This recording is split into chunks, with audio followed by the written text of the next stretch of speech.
Good morning. How's everyone doing? Well, All right, I had a little, a script, I think you could say, as far as how I wanted to do this, but I'm gonna probably go off of it. I want to make it as informal as possible. And see, I have the right t-shirt on, very comfortable, very relaxed. I think that's important. All right, I don't want it to be anybody to be uncomfortable. All right, so just breathe.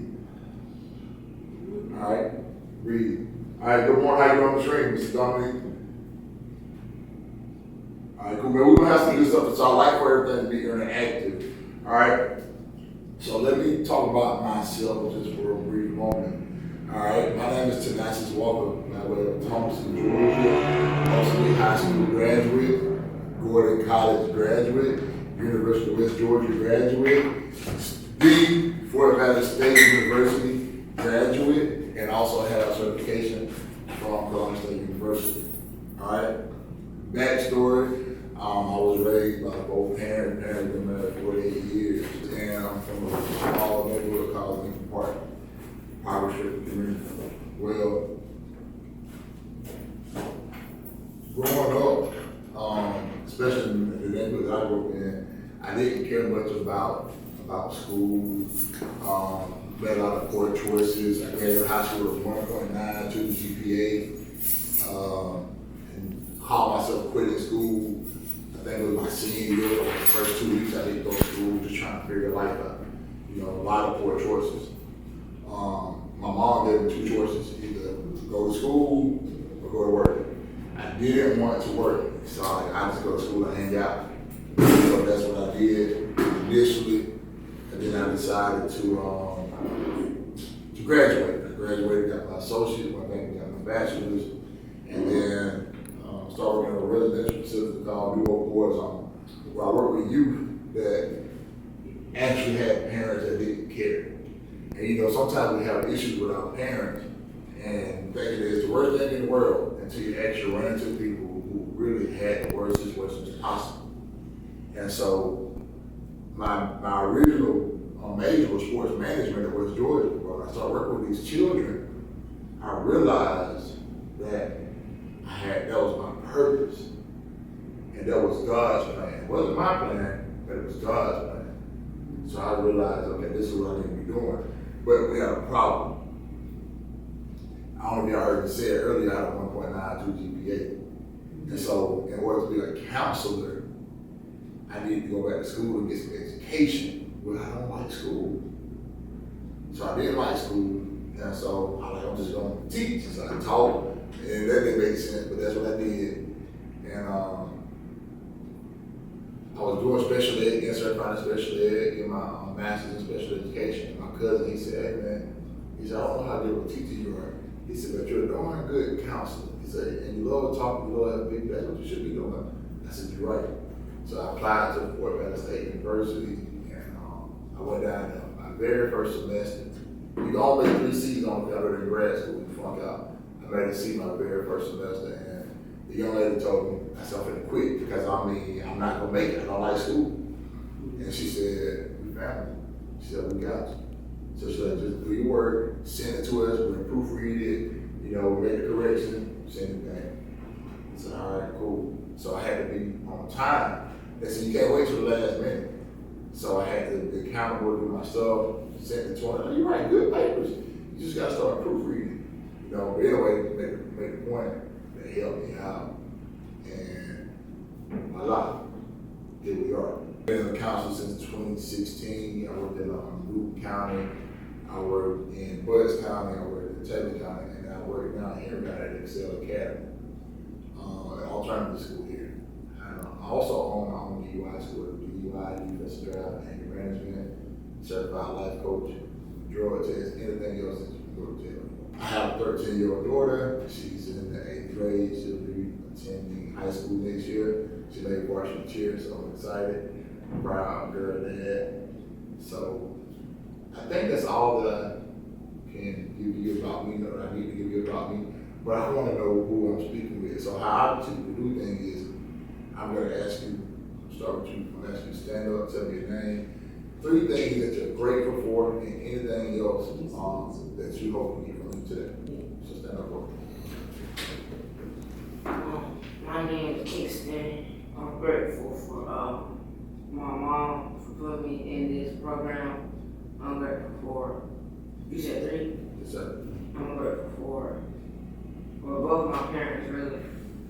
And I'm grateful for God.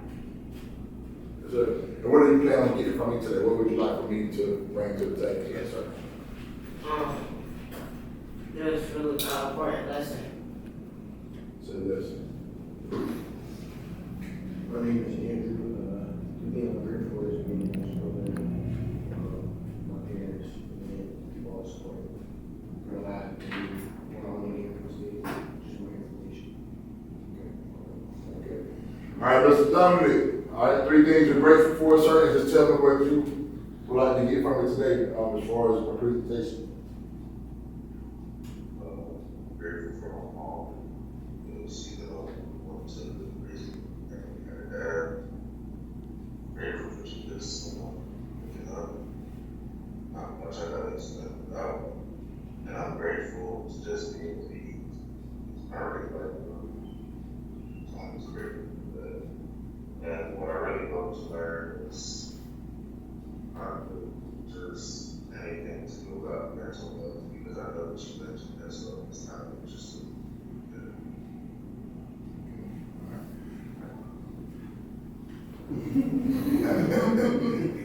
My name is Sean Smith, and I'm grateful to be alive. For one, I'm grateful for having a dependable wife, and I'm grateful for my son graduating college. Oh, yes, sir. What school? Sean University. Shaw? Oh, that's what's up. That's my alumni. Okay, I know that feels great. My name is Sion Rodney. I'm grateful for life. I'm grateful for knowing God. I'm grateful for bringing me in company of great people. Yes, sir. And what's the chain? What's the chain right there? 0 to hero. 0 to hero. Love that. Thank you. All right, I don't know very much about this program, but I'm sure it's great things because they said that. And, that wasn't rehearsed. They didn't know I was going to even have them do it. So that speaks volumes within itself. I didn't mention, but my man here, the camera guy, is with. I've been doing this thing, this 100 men challenge, trying to get young men and young men to come to church with me. And sometimes we have, a decent number, sometimes we don't. But regardless of what, we're still doing it. We're just trying to get men to lead by example. And so with that being said, we're trying to teach young boys not about just things that we're saying, but about things that we're doing as well. And so that means a lot. And so I'm going to share some stuff with you today that I've never done on camera, and I don't really tell a whole bunch of people. But with this mental health thing, I originally started to do mental health to help other people. But in the process, I realized that there are some things going on within. And so, with that being said, I started going to therapy, which was some of the best money that I can say that you can spend is on yourself. I bought shoes, cars, clothes, and many other things. But when I started spending money on myself, that was huge. And so with the therapy of the 6 to 7 years that I've attended, I found out a lot about myself. And so, and this is huge. One of the things that they gave me a diagnosis of was depression. And so I was experiencing depression, and I was thinking that this was a lifelong thing that I'm gonna have to deal with for the rest of my life. And over the past few years, I realized, man, I don't feel depressed. But they diagnosed me with it. So what I realized is I was going through depression at that moment and at that time. But it's not like a baby or a child who is going to have to be with for the rest of their life. It was just for a moment. Does that make sense? Y'all follow me? And so what I also realized is our mind is very powerful. Y'all ever heard of words of affirmation? So the things that you say out of your mouth, that's going to be true. So be mindful of what you say. Be mindful of the company that you keep. Because if you don't, it's going to weigh on you. It's going to be heavy.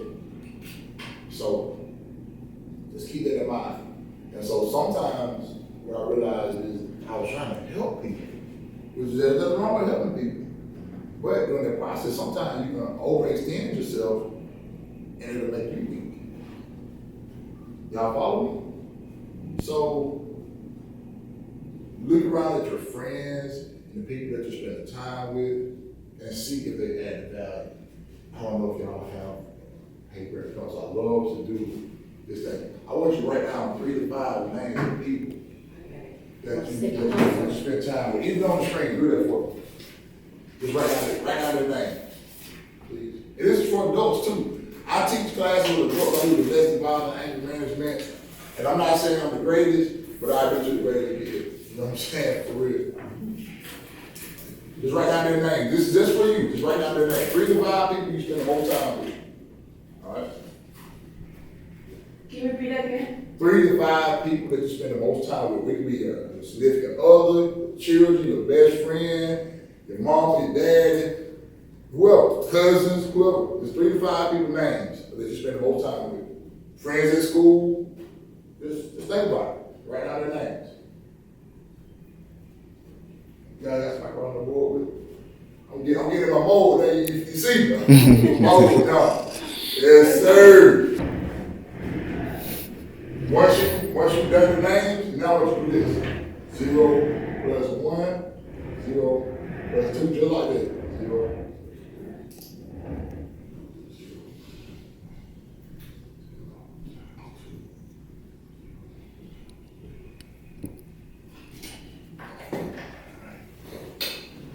When y'all finish with the mouth, let me know. Yes, sir. You already finished with the mouth? Oh, with that. Yeah, do the math too. 0 plus 1. Y'all have to be fast now. Yeah. It's a reason for this. I'm not just doing everything. The dude told me a long time ago, there's a method to the madness. Okay? So everything I do is connected to something. All right? Okay? Everything has a purpose. So 0 plus 1. 1. 0 plus 2. 0 plus 3. 0 times 1. 0. 0. 0 times 2. 0. 0 times 3. 0. Okay. So, think about the people you hang around. Are they adding value to your life? Or are they just... Wow. I need this one. Okay? So, let me make a point. I met this young lady, beautiful young lady. I hope she see this, y'all. I hope you're going live. She see it. I met this young lady in 2018, September. So y'all understand what I mean by value. September 19th. October, I taught my first DUI class for her. Okay? Y'all follow me? I'm going somewhere with this. October, I taught my first DUI class for her. In October, I got my business started. My business was approved through the Secretary of State. I had a logo design, something else. She sent me an email. It was a dummy email with a letterhead. I said, what's this? She said, this is your business. She said, do you have money? I said, yeah. She said, you got good credit? I said, yeah. She said, go get your building. November, I have a building. February 2019, I did the grant opening. Proof was in the pudding. She added value. I've been telling my lifelong friends I want to open a business for years. Ain't getting it. But I had friends that we could drink, we could party, we could do all these things. But there's nothing of substance going along with that. Y'all follow me? That stuff is necessary. And what happens is sometimes you hang around a bunch of poor people or people that don't have any goals and values. It can make you depressed and make you sad. So you have to choose your company wisely. You need to be around kids in school that are trying to do their work, that are not getting in trouble, that can get the decisions right. That makes sense. Sometimes it's gonna seem like the kids that are cool at that moment are the ones you want to be around, but it's short-lived. Some people are still trying to be cool and dress fashionable. They don't have nothing going.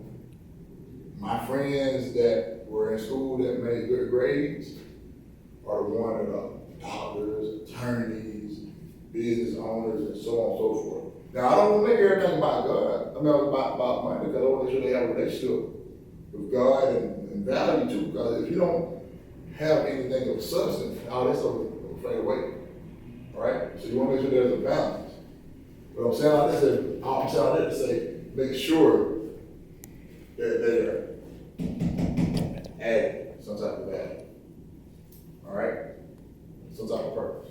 I'm gonna ask a couple questions. I want you to stand up if this pertains to you. And it can be anybody else as well that y'all want to participate. It says stand up if you've ever felt stressed but didn't tell anybody. So stand up if you've ever felt stressed and you didn't tell anybody.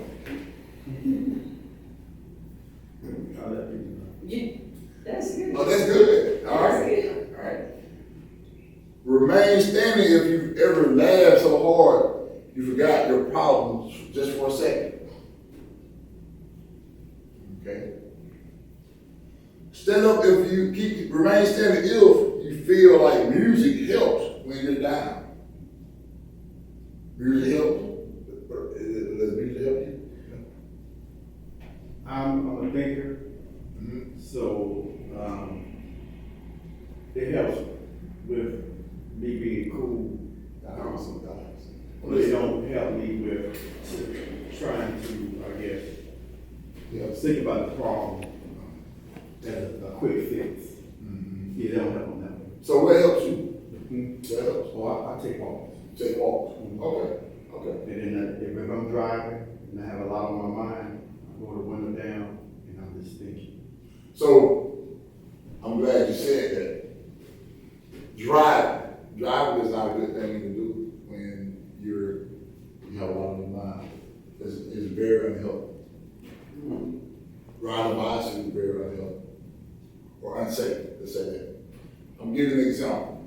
And it could be in the magnitude as well. 2015, I had locks. I had locks to here. Where my best friend actually Tobias would have become a smoker. It was his nickname. He wasn't smoking, but they say he looked like Smokey, the guy got no crease on him. So that's where the name came from. And so when I got the call that he had deceased in a house fire, it bothered me to the highest of the highest. And instead of me sitting down and doing the breathing exercises I know to do, I was hurt, I was devastated, and I started to drive. And I'm crying as I'm driving, and I get pulled over by the cops for a ragged behavior. And they said, "Why are you driving all across the road? Crazy, sir." And I said, "Man, I just got a call that my friend died, and I was hurt." But it was a whole bunch of other stuff that went on along with that, little harassment, so on and so forth, but it still was my fault. And I couldn't always function properly because of where my mind was. And so, moving forward, when I had issues, I started to walk, and it was much better to say when I was stressed or feeling the type of way. So walking is good. All right, jumping jacks is good. Push-ups, that's good. And especially by being a young man, we gotta utilize that stuff. It's good to 30 to 45 minutes of something, get us going so that we can deal with stress or deal with something that's bothering us. Or have you ever got so mad, guys, young men, that you cleaned up your room or you just did your homework to the best of your ability?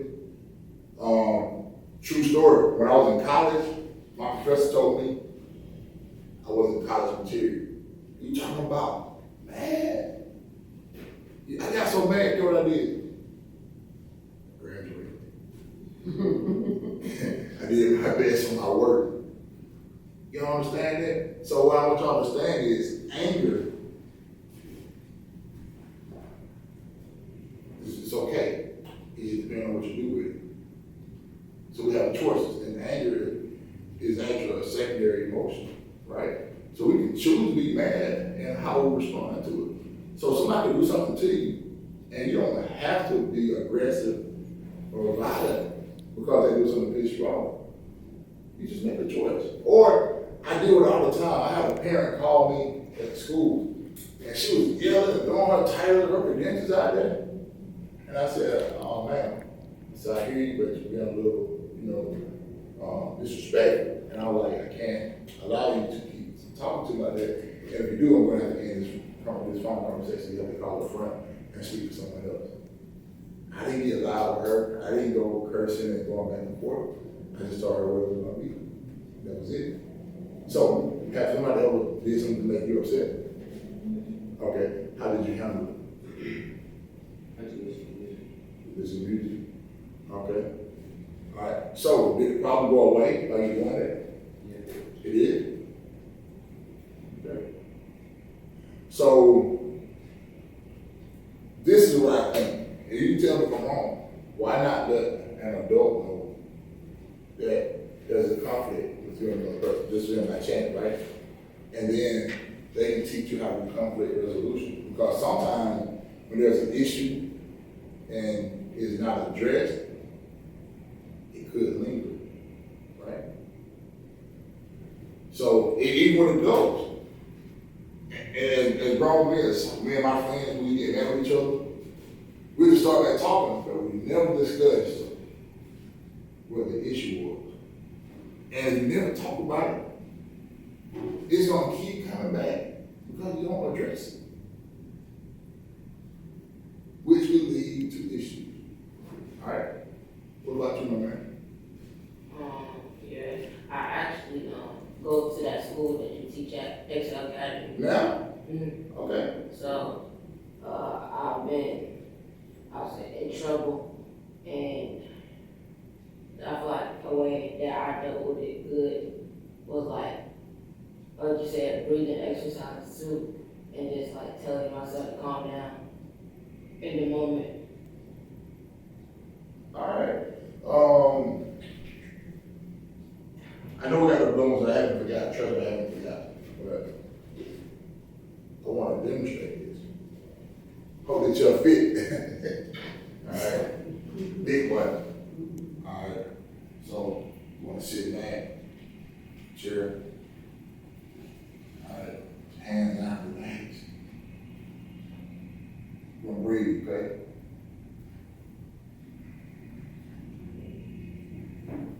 Close your eyes, relax your hands, and we're just gonna take a deep breath. We're gonna breathe in, blow it out slowly. We'll do it 3 more times. Breathe in, breathe out slowly. All right, 2 more times. Breathe in, breathe out slowly. All right, 1 more time. Breathe in, breathe out slowly. All right. So, you get up slow and everything. It relaxes you. And typically you want to do it about 10 times. All right? Especially if you're over here. It works. It works. And take your time and move so. And think about it again, and think about it for a 3rd time. Just to make sure you're sure. A lot of times, with young people, we act on things off of impulse. And there's a lot of people, if they could do certain things over, they would do them different. I was just on the phone with my cousin this morning. I was allowing him to know that I was about to come here and speak and just talking about stuff. And I don't know how we got on the subject. He said, man, so many things that I did on the phone that I hate that I did, and I wish people would forgive me, and so on and so forth. And I think about it all the time. High school, I was a menace.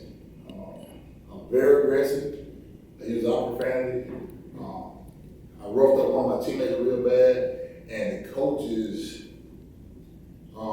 was at practice one day, and they're like, we're gonna get you when we're at school. So when you say you're gonna get me, I'm like, you talking about fight. Adults, I'm talking, they talking about fight. So I take my shoulder pads off, put my head in my hand, and I just make threats to adults. Now, as a grown man, it's been 20, almost 30 years ago now. Might be 30 this year, 29. They still hold it against me. Still hold it against me. They still remember that kid, that child, acting that way. So the choice and decisions you make, even as a child, you think, oh, this kid, I get grown, it's gonna go away. No, it won't. You have to be mindful. You have to be able to tell somebody how you feel. Like what he said, that's what you need to do. You gotta have somebody that you trust. Kids, y'all need to have a trusted adult in your life. Whether it's your mom, dad, both parents, a cousin, and you need to have somebody that is not gonna go along and get along, but it's gonna tell you when you're right or wrong. That's important. It's imperative. And adults too. And sometimes we need older people to give us wisdom, and then we need younger people to keep us abreast of what's going on with the younger people. I hang around some younger guys just so I know the lingo what's going on. So when I'm out by myself or with my lady, and somebody saying something crazy, I know what it is. Like when they say they're gonna pull up, they might be trying to come and do something to you. You need to know what they're saying. If they're saying slide, they ain't talking about slide to be safe for first base. They're talking about doing bodily harm. We need to know the terminology. So I'm cool with the young people just so enough when I'm out hearing it, I know what's going on. And I try to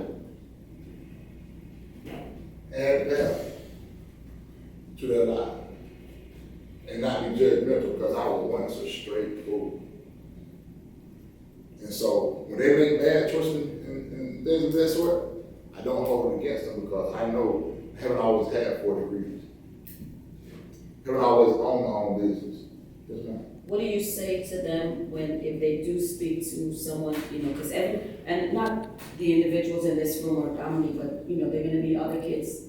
Just generally, what do you say to those if they go speak to an adult and the adult doesn't listen, or the adult doesn't pay attention to them?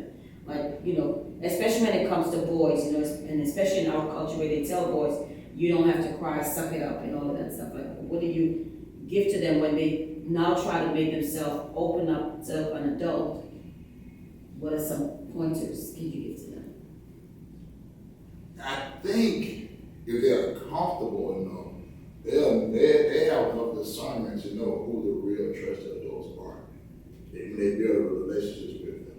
And that's the thing. They know the ones who they really vibe or connect with. They know what's going to happen. They know that they want to do it, because it's hard for them to just tell anybody, somewhere, just depends. Mm-hmm. But you know who your people are, right? Yes? You know who your people are? All right? Typically they know, and especially when they come around me, because I can't be for other adults, we tell them, find your person, because I'm not going to be everybody's person. I get as bad as I want to be, I'm not. Some people just don't connect with me. Mm-hmm. But it's typically going to be one person in the building, in the school, that they're going to connect with. Or even at home, sometimes or in the family, there's going to be certain people who are going to kind of click up, and I go to them, I know what's going to happen. And so that's important. But the big thing about not crying is good to a certain degree. But I will say this with crying. I don't like, let's just say, I'll use you for an example. Let's say somebody's bullying him. I wouldn't suggest crying at school or in front of people. I would say do it at home, because you give the bully power when you do that. Does that make sense? Your feelings are valid. I want you to express them, but now you give them too much power. Don't give it to them, even though you want to. Like, and when we see it, we don't go in the bathroom. You go in there, you get it out. You come out, don't you show them to them. Don't you show it to them. Don't give them that power. I don't like that. And with the bullies, I know we talk about that, but with the bullies, we let them know. If we get enough complaints, we're going to take it serious, because we want every child to feel comfortable. And a lot of times with just regular bullying, it is unfortunately just dealt with in-house. But when you go on social media, that becomes criminal. So you have to be mindful. Snapchat, Facebook, or all the other little things that they're using, that becomes criminal. Because we want every child to feel as if they belong. And everybody's my favorite. My old coworker, she still calls me from time to time, what's your favorite? And I'm like, ooh, you know what I'm saying? all of my favorite, but that was a running joke, you know, and so every child come in, used to get hot wings, pizza. It wasn't like it was no certain one, like, look, go get somebody random, because I don't want to feel like I get judged, you know, a certain group or whatever. And I would be in the council suite at Eagles Land, I was at Eagles Land Middle, and we would just have 20, 30 kids, and just eat pizza and wings. And I would do that on a random, on a regular basis, because I wanted to build that relationship. I did it till they stopped. Then they said, look, you can't keep spending your money. We got money, Will. You don't matter to me. I just want these kids to know that I care. That's a big part of it. Is building a relationship, showing them that you care. That's you, right, kids? All right. Mr. Dominic, man, you kind of quiet. Do you have any questions for me?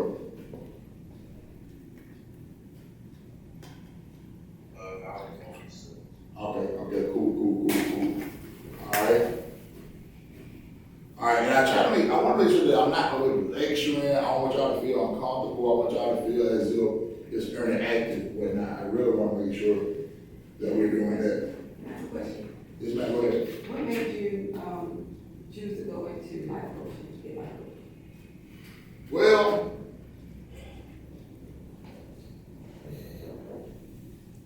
with life coaching. Maybe because what I already was doing, to be honest with you, with the counseling piece, and I get so much good feedback from people. Even today, like I had a guy wrote me a poem last week. I was just like, how it affected his life being in the class. And he already had like a 500-word essay, and he wrote another 200-word poem. It was a long poem. I'm like, man, this is crazy. So most men, they don't like to speak on their emotions, and it's like, especially with writing, you really try to do a whole bunch of extra stuff. So for him to do that in addition to, it speaks volumes.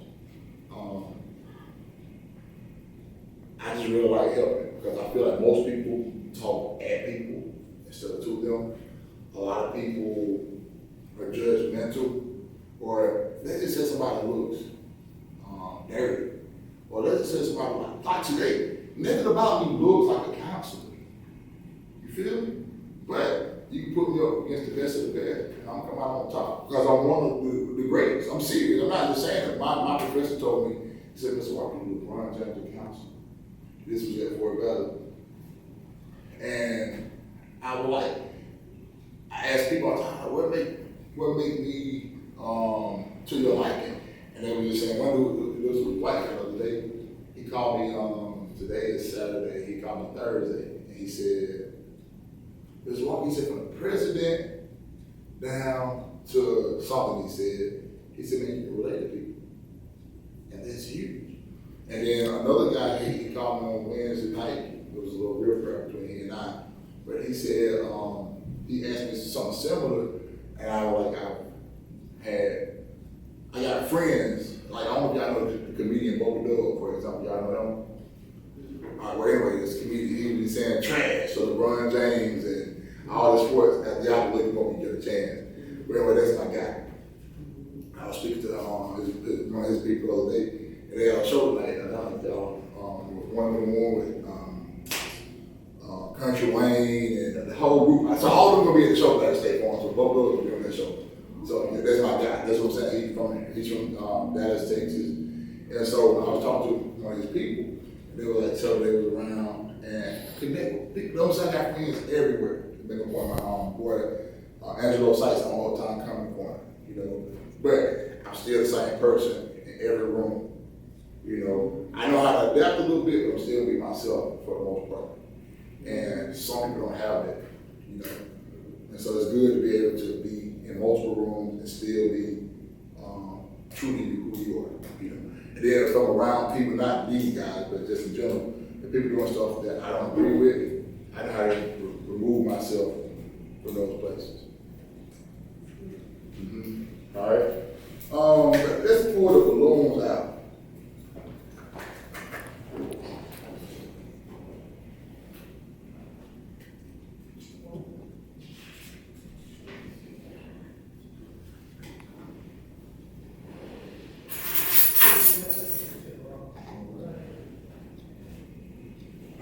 it says, every time I say something that, causes pressure, I want you to blow once, all right? You gotta get your blown, you got a balloon, Mr. Dominic Dog, man. All right, so this goes to everybody. You got a balloon, Dominic? Alright. If you feel like people expect too much from you, I need you to blow your balloon, alright? Alright? If you feel like if you don't feel good enough, blow your balloon. Alright? If you feel like there's stress on you at school, blow your balloon. If you feel like there's stress on you at your job, blow your balloon. If you have issues with your family, blow your balloon. If you have issues with your friends, blow your balloon. If you have issues with financial, blow your balloon. If you have issues with your health, blow your balloon. If you have issues with your mental health, blow your balloon. If you have issues with your physical health, blow your balloon. Alright. I'm gonna stop right there. Alright. Okay, so each person, and I say some balloons go out, will be at different places, different spaces. But I want y'all to tell me, talk to me about that activity. How did it make you feel? What was going on in your mind when you hear my questions and you go on your balloon?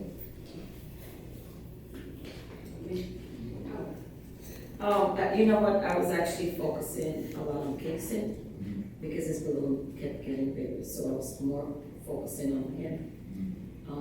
Instead of focusing on myself, because I really wanted to see that activity. And I wanted, later on to own in on that, so that we can give him the support that he needs. So I think, so even, when it came to mental stress, I have a major event coming up, so like everything is like, where do I go? And that's one reason I stopped, is I didn't want to send anybody out, so I just kind of, so I want to make sure that.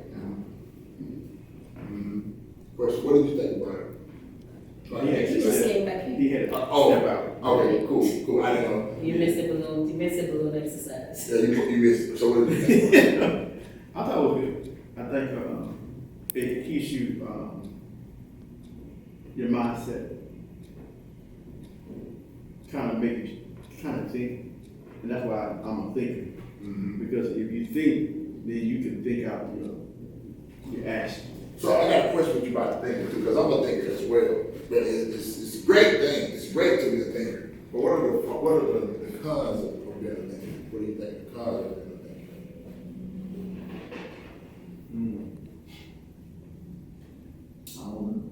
I'm a thinker, and let me, if you don't mind, I can share from my perspective.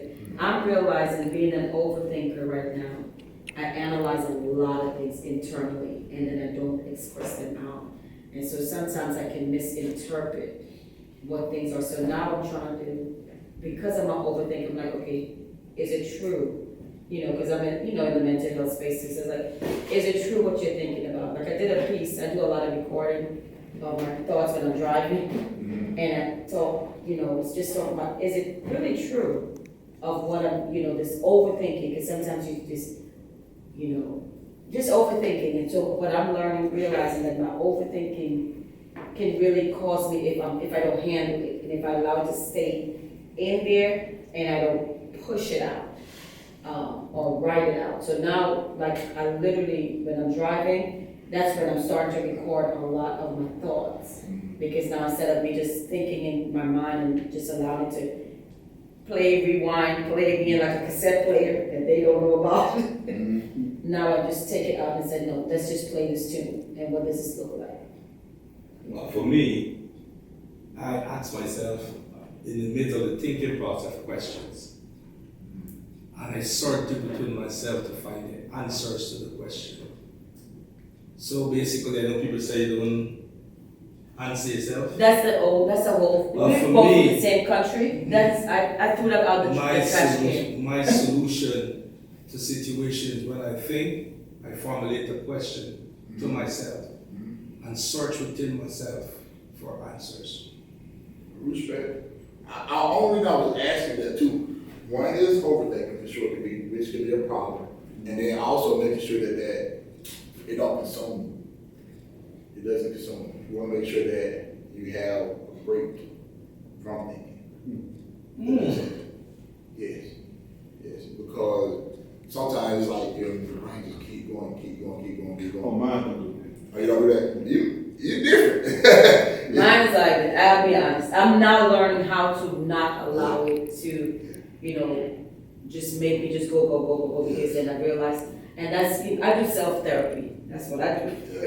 That's like some people say, I do self-therapy. So I'm constantly, okay, is that working? That hasn't been working for me.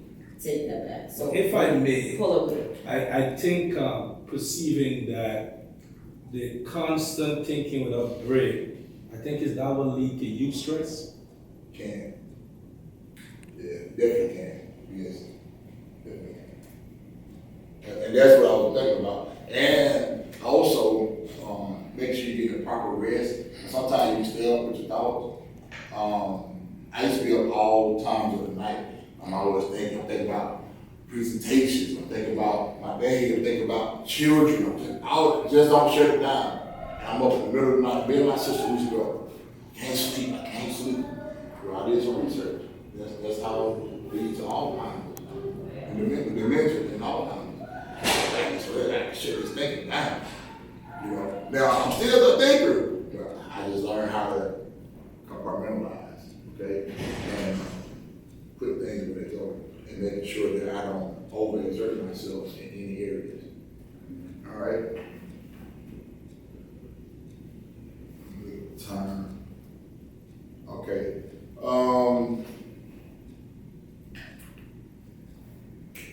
Real men, real emotions. I want to cover this really quick. It's okay to feel sad. It's okay to feel angry. It's okay to feel joy. But the best thing is, y'all, to make sure that you have a balance. All right. Don't get too high. Don't get too low. You want to stay somewhere in the middle. But being able to express it, whatever your feelings are. Do y'all have someone, guys, that you can talk to about your feelings? Mr. Dominic, do you have someone that you can speak to about your feelings?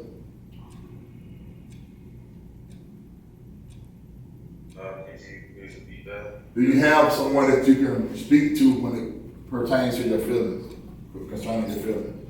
Whether you're sad, happy? There's one person that I talk to. Okay, great.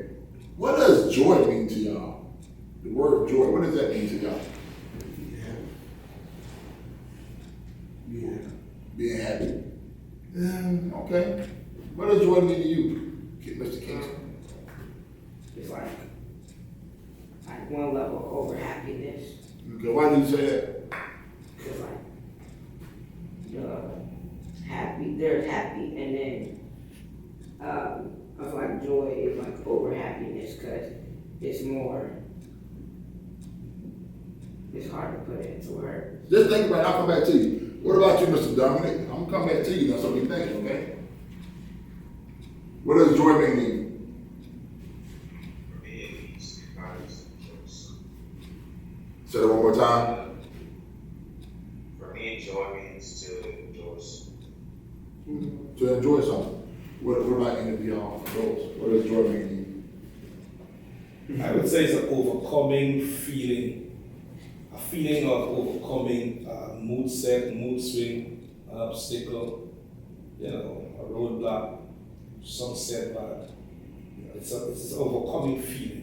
I relate it to maybe because I got it from a church background. I was about to say, I'm in the church, so we're gonna have to go Yeah. joy unspeakable, because we know God's gonna work it all out. Yeah, exactly. All things work together for good for those who are called. And so Somebody go to church you've with been through a lot. Yeah, and we're you going just think about we're going to church. I'm excited even when I'm broke. You know what I'm saying? I'm excited even when I'm not supposed to be excited, I'm still just feeling good. And it's just like, man, I just thank God that, that I'm here, that I'm able to do the simplest things, because it could have been the other way. And so that just brings so much joy. That I'm still able to walk, talk, have all my fingers and toes, and that just brings so much joy, to me. Or if I'm able to make a difference in a child's life, it just brings me so much joy. It's not because I'm so wealthy. It's not because I have the most, but what I have, money can't buy. You know what I'm saying? That's what joy is to me. So what you said, I got what you said. I just wanted you to be able to verbalize it. It's over happiness to me as well, and it's not just a in the moment thing. It's a widespread of things. All right. Strength is not silence. Strength is not silence. Don't keep secrets. Don't hold on to it. Let somebody know. I don't say let the world know. It ain't the world business, but go to the trusted adult and let them know how you're feeling. It's okay to joke and all that, but sometimes when it's a serious matter, talk about it. Let somebody know. Because right now, I make you a bet.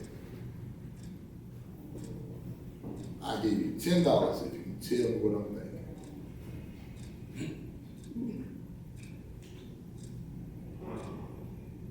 Hold on, let me tell somebody.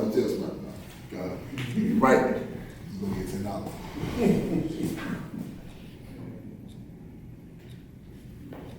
Right? You hear me? Okay.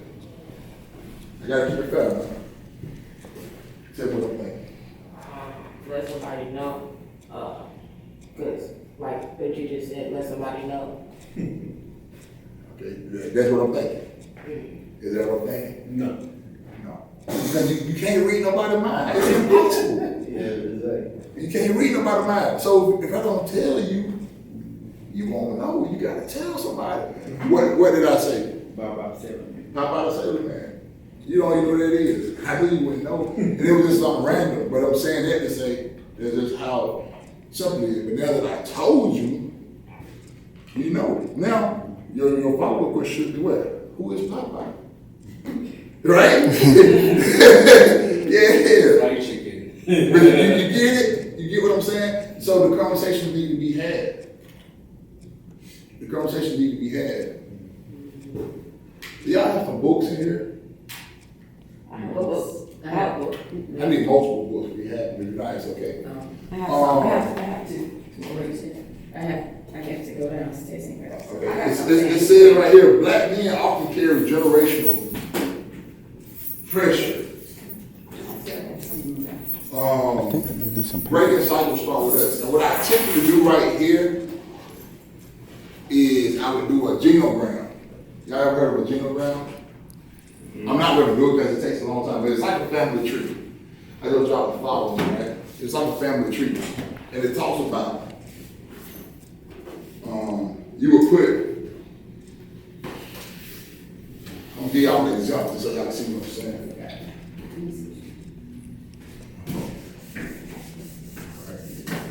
Sorry, y'all, I ain't like a tool teacher. Yeah, paper and numbers. All right, right here. All right, this is my initial, right?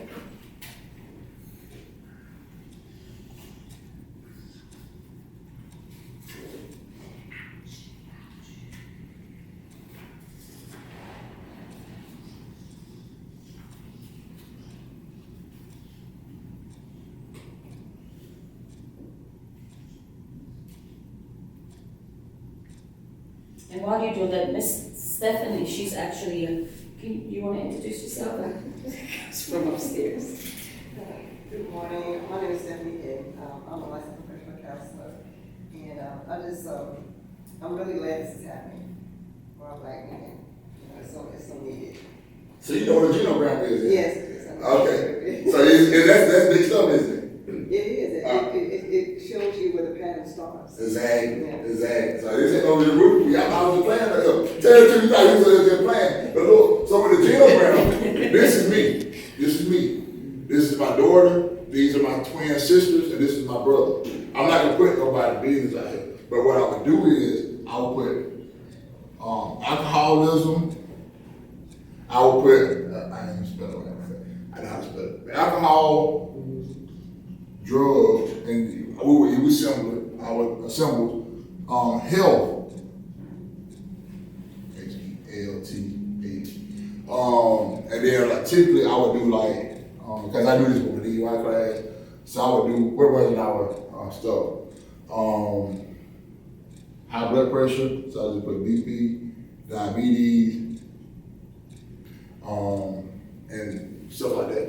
So what I want to know is who have those issues and so on and so forth. And then also with the mental health portion, who have mental health issues, I would add that on there as well. And now we know that this runs in our family, all right? So we need to be careful with alcohol and drugs because it could trickle over to this stuff. And then also, I put financial stuff there as well. So now we look around on how the family moving, and so now we have a conversation of substance. Because if we don't, guess what's gonna happen? It's not a generational curse. I don't think that exists. I think the fact that we don't have conversations of substance and do demonstrations like this is why there are problems. Does that make sense? So we laughing and joking and talking about reality shows, but in reality, we need to be doing the work. A lot of times we're wishing and wanting, but we're not working. We're saying we're working, we're going to work, but we ain't doing that. That makes sense? Mm-hmm. I have a question. I got to answer. Are you, can you explain, like, if they want to try to do this, with their own families, or is this something too technical that they can do on their own, or, What do you think? I'm not really certain that it makes sense unless you know. But you could probably try. I ain't saying you can't do it. And I try to demonstrate it enough, but it's something that, I'm not saying you can't do it. I don't know if they're, skills of have, with the background, you have to have a certain background and knowledge to do it, or something, or is it you just might. go on different shapes? If you spend time looking at it on the net and just really put your mind to it, it's doable. You know what I'm saying? I'm not gonna say it's just that hard, but what about an alternative then? If they don't have this, if they can't do this. I'm sure there's some plug and plays too. I'm sure it's technology. We got all kinds of stuff down there that you can probably plug and play, but I could probably even help some people do it outside of here, possibly if need be. She probably can help them as well. You know, so you got resources. And I don't want to say that you can and then you're not able to. I don't know. You know what I'm saying? I don't want to say you can, but it's not rocket science per se either. You know what I mean? But you know, It's doable. It's just you have to have a clear understanding of it. exactly. And just going back for not just your immediate family, but you want to look at your parents, your grandparents. You know, you want to go back as far as you can, the information they have, because I've seen where these issues began. And like you were saying, you know, you have an understanding, so we can have a conversation like this is not going to keep it carry on our family. You know? And so I think if you decide to do it in the ground, you have to get all the information from your family members, like who knows who that has this problem, this issue, or whatever, just to see where it starts. You can try to go back as far as you can, but definitely try to start off with your family and the grandparents. Okay. I would just think in terms of the young men, if they wanted to do something actionable with this information, they could just make like a list of their family members, and just under each family member's name, write any issue that the person may be dealing with, maybe, to identify if it's something that's repeating in the family, and if they want to, like, you know, hone in, like you said, high blood pressure. If they identify 5 people in their family with high blood pressure, then that's something. Okay, maybe I need to start working on this in myself young, so I don't experience that. And so maybe just kind of making a list of their family members and what they're dealing with. Yeah. Oh, yeah, that's what, and so it goes. Typically, I would do my sister's children, my brother's children, my parents, their siblings, and then we'll go all the way through and we'll list who is dealing with what, and then you have an idea of choices and decisions not to make, Yes. Yeah, so it gets deep, and it's a lengthy process, but I do think it's needed. It's definitely needed for everyone. Yeah, that's really good. I just want to say one more thing, because you're right, like what you said, like Alzheimer's, high blood pressure, all those things can be prevented, with, stress relief, eating well, meditation, all kinds of stuff, like, just with your well-being matters, so I really like it, that's good. Yeah, my cousin told me meditation prevents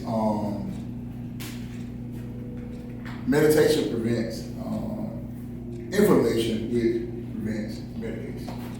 Okay. Yeah, that's his little saying. So, The right information. yeah, inflammation. Inflammation. Yeah. Meditation, like, Yeah. Meditation. Yeah. You know, Inflammation. Yeah. So can you say it again, meditation prevents? oh, yeah. Inflammation. Meditation. Inflammation. Medication prevents inflammation, Which prevents medication. Yes. Yes. Yes. That's good. All right. Cool. Are you coming for a second? Oh, man. You coming for a second? Just stand over.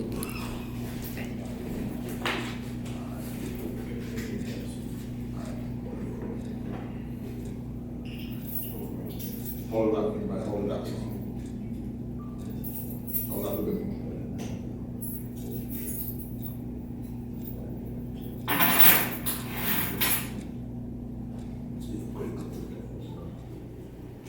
Can they turn towards the? It's all right, do it.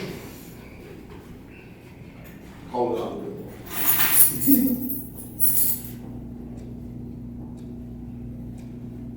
Can you hold up a little further?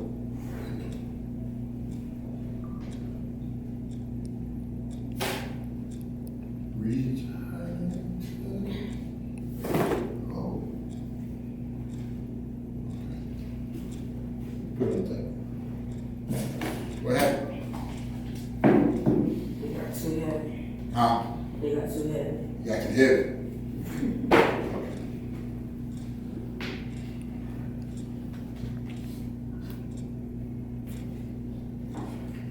Stay right there.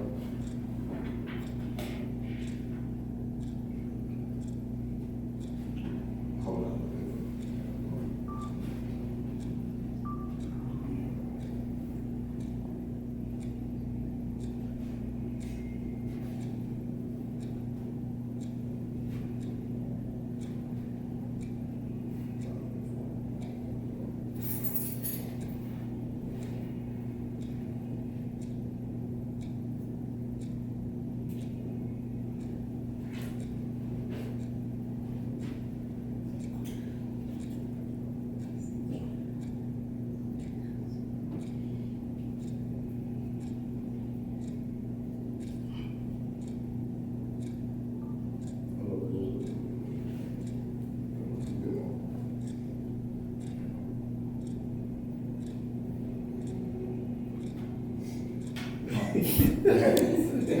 Y'all ahead. Okay. All right. Now, let me do it. All right. Hey, man. I feel like if I try to hold on to this, it's gonna get heavy. So I need a little help. Would you take off the book? You take off the book. Okay. Would you take off the book? Take off the book.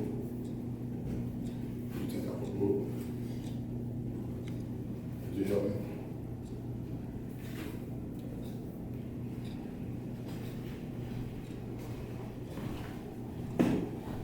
Could you help me?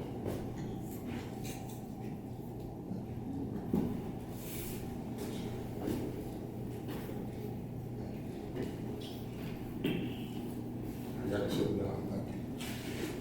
What did I do differently than what y'all do? That's out the way. That's out the way. Makes it a lot easier. Share responsibility. All right. They didn't give up.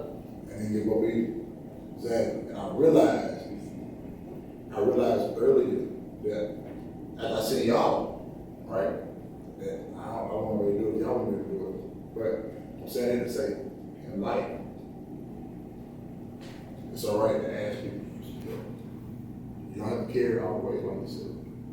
You might feel like you do, but you don't. But close my eyes. Don't be afraid. I thank you guys for being great participants. Thank you guys for participating, listening, being engaged. And that's all I have for you, man. Thank you.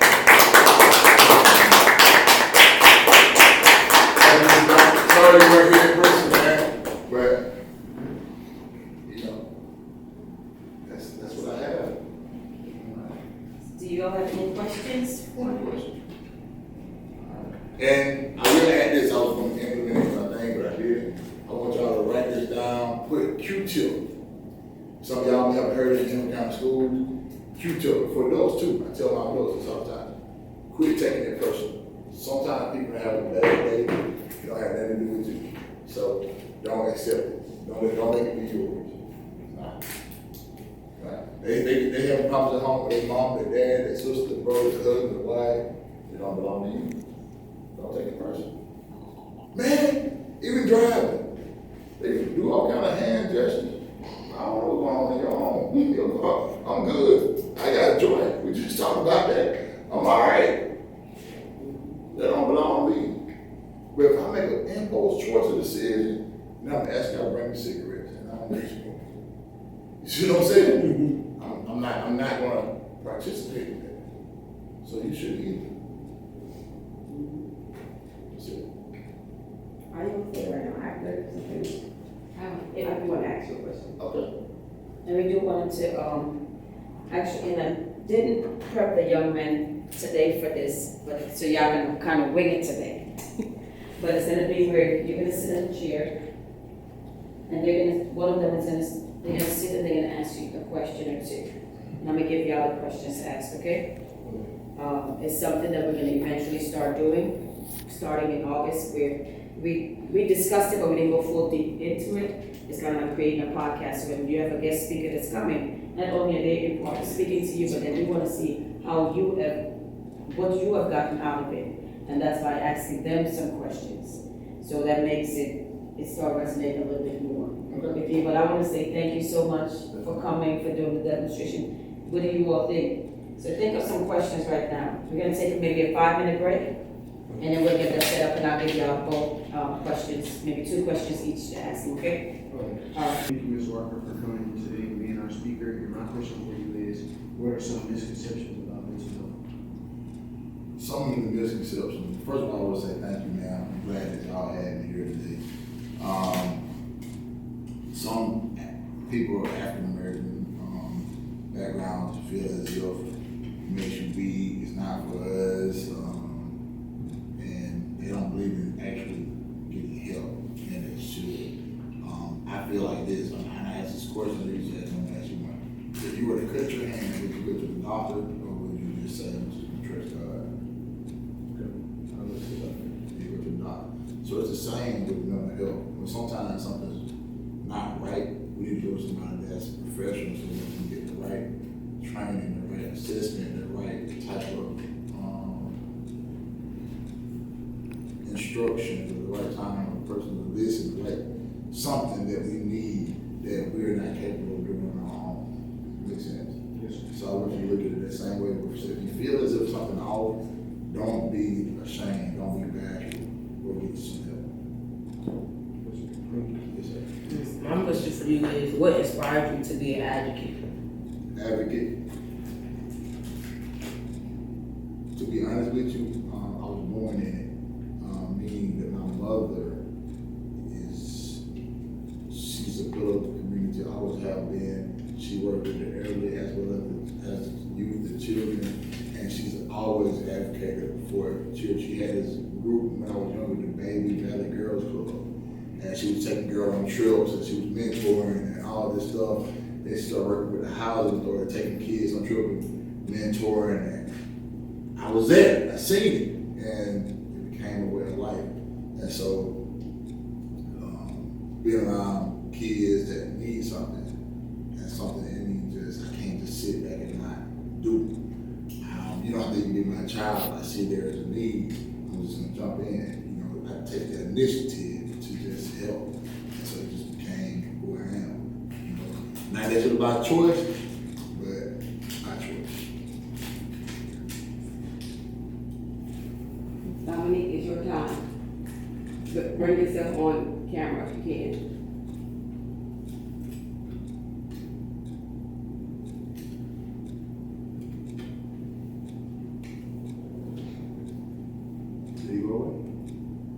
Got dropped off.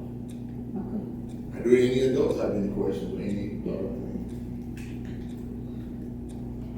What have you gathered so,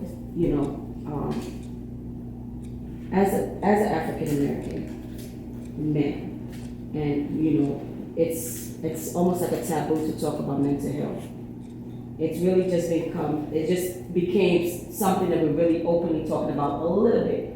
So what are some tips that you would give for, people, especially our young black male, to give them that opportunity to tell them, be free to speak without any fear? What have you, in your years of service, what have you noticed? Have you seen a change in people, black men coming out and being more vocal about mental health, or do you still see that taboo, stigma kind of thing? It's not 100%, but definitely more men, black men, are coming out and saying, hey, there's a problem. Way more comfortable of acknowledging what mental health is. I just had a man the other day on one of my classes, and he was very forthcoming with a lot of information, and it was just like way more comfortable, and I just made him comfortable and share. I just say this, I want to be, and I want my brothers to be the best version of a man possible, meaning mentally, physically, emotionally, spiritually, and financially. Because then you're able to be a better leader, a better provider, and just a better person. So it takes that. And what I realized for y'all young men, if nothing else, I didn't get to where I am alone. And so I started utilizing how I deal with the wolves in other aspects too. Meaning there are plenty of men that have poured into me. And so I feel like it's my duty to try to pour back into others with a twist. Because they pour back a lot of time with tough love, which is okay, but I'm doing it with a twist. I can say something and mean it without yelling, without degrading you, and so on and so forth. So that part is, also healthy communication is needed as well. And then just being real. So I was able to demonstrate some things that didn't make you feel less than. That's important. So not only just communicating, but making sure that it's effective and it's respectful. Because if I do something that's disrespectful, I might get a result that looks good, but then he won't always remember how I told him that. And that might supersede what my intention was. And I don't want it to happen. Awesome, thank you. I have a question. What about, you talk about young men having a outlet, make sure they have a trusted person they can go to. So how can you help young men to be able to take self-assessments to know, okay, I'm holding on to too much. Like the book example was great, but just in the everyday world, like, and they're going through something, instead of just continuing to internalize until, they become reactive. What can you say, can they do, like to do a self-check to make sure that they are in a good place, or they need to reach out for help? That's a great question. And sometimes they may not be capable of doing so. If you feel something going on, of course you want to go to your parents and or your counselor, or have to seek professional help, have to take it to a certified counselor. Sometimes the parents, unfortunately, have to know this. If they see certain stuff, a lot of times I didn't know what I didn't know. But my mom would pick up on certain behaviors. And she would see something that was off sometimes before I could even see it. Like, are you okay? I'm like, in her eyes, she can tell something's not right with me. And she's asking a million questions. that I didn't want to answer, but there was a reason that she answered. She was asking those questions. So I'm not gonna say that I can put it all on the child. Of course, if you know, sometimes I think they will, but sometimes they don't even know. And sometimes even as adults, they don't even know that something's going on. Sometimes there's some people that deal with depression, don't even know why they're depressed. So sometimes like they don't want to go to school, and they don't know why they don't want to go to school. Sometimes they're not lying to you, they just don't know. They're just not feeling it. And sometimes it's whatever's going on, but the parent is going to have to sometimes, or the adult, the guardian, whomever, is going to have to be paying attention to behaviors and signs and ask questions, not to be forceful, because you don't want to be too forceful, but you want to be able just to see and be put in a position and maybe you do the assessment and get the child the necessary help, which is or a Big Brother program or whatever program that they're in to do it. That village sometimes is going to have to, what I'm saying, is going to have to help in that aspect. That's good, yeah. All right. Thank you. So I think Dominic is back on, so we can have him ask his question. His phone died.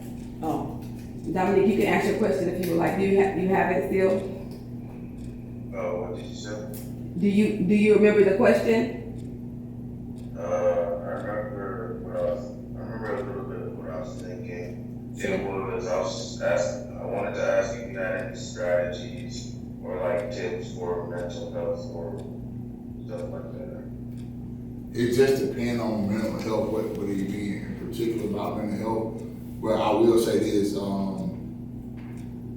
if you notice that there's something wrong, definitely go to a professional to see what they recommend as far as if there's depression, if there's anxiety, if there's just whatever you may be experiencing.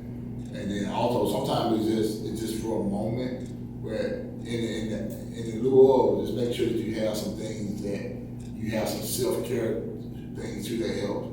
Like meditation is really, really good. Walking is really, really good. Jogging, running, that's good as well. A good 35, 45-minute exercise is good, just for your mental and your physical health.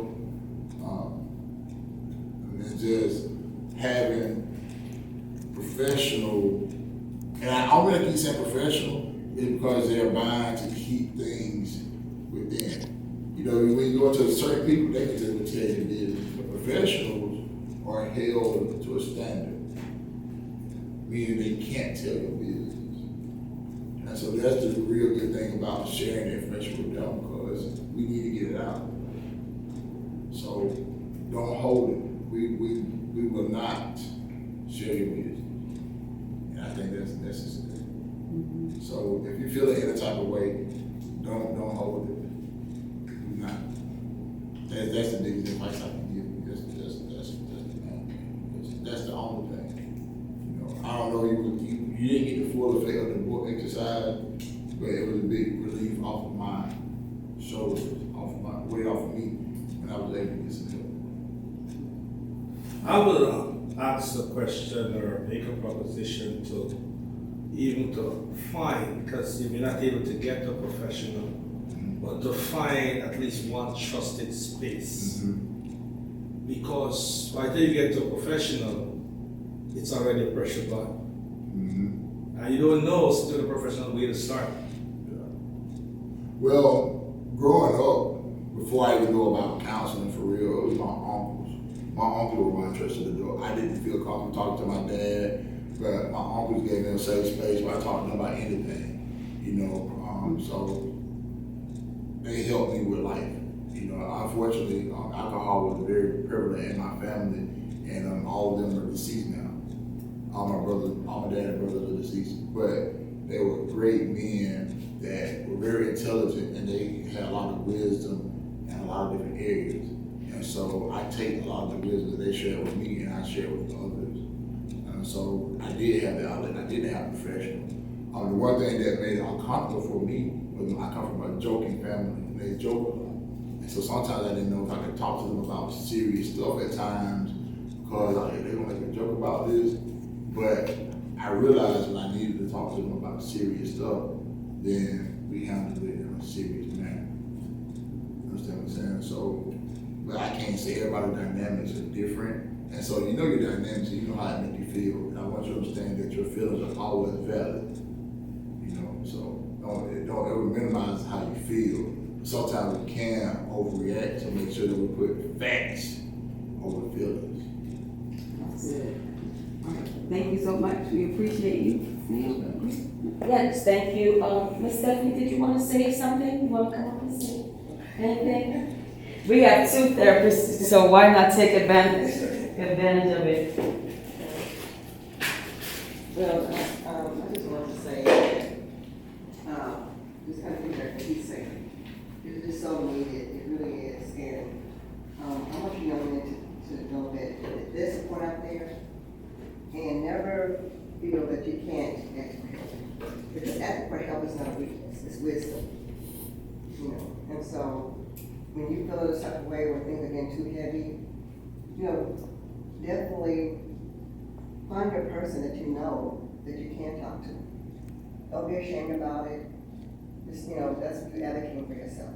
Because everybody deserves to have a healthy life. And so definitely, you know, reach out.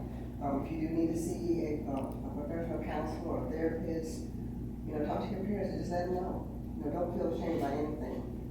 Everybody got something.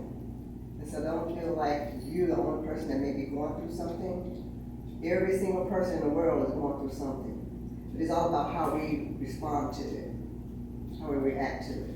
And so I just want to encourage you all to have healthy minds, have healthy relationships, you know, and if you need help, ask for help. Don't be ashamed about it. It's not a weakness. It's a strength, actually. Because anytime when you want to help yourself, just saying to yourself that I want to be a strong, healthy person, inside and out. Okay. So there's help available. I just want to, I'm not sure, I'm sorry, miss your name. Tenacious Walker.